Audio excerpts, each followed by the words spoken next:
Japan کے دارالحکومت Tokyo میں ایک شخص ٹیکسی میں سوار ہوا۔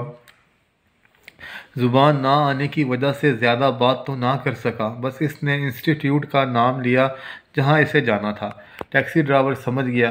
اس نے سر جھکایا اور مسافر کو دروازہ کھول کر بٹھایا۔ اس طرح بٹھانا ان کا کلچر ہے۔ سفر کا آغاز ہوا تو ٹیکسی ڈرائیور نے میٹر آن کیا، تھوڑی دیر بعد بند کر دیا اور پھر تھوڑی دیر بعد دوبارہ آن کر دیا۔ مسافر حیران تھا مگر زبان نہ آنے کی وجہ سے چپ رہا۔ جب انسٹی ٹیوٹ پہنچا تو استقبال کرنے والے سے کہنے لگا، پہلے تو اس ٹیکسی ڈرائیور سے پوچھیں کہ اس نے دوران سفر کچھ دیر کے لیے گاڑی کا میٹر کیوں بند کیا۔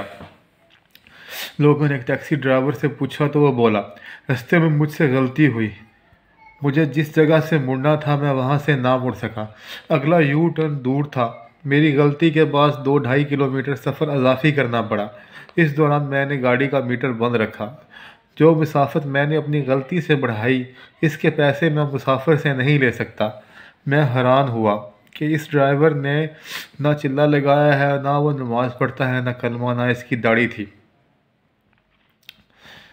بلکہ نہ اس کی داڑھی تھی، نہ حبا، نہ ٹوپی، مگر ایمانداری تھی۔ ہمارے پاس سب کچھ ہے مگر ایمانداری نہیں۔ ہم مسلمان ضرور ہیں مگر ہمارے پاس اسلام نہیں۔ اسلام پگڑی، کرتا پاجامہ، داڑھی کا نام نہیں، بلکہ اسلام سچ بولنا، صحیح ناپنا تولنے کا نام ہے۔ اسلام دیانتداری کا نام ہے۔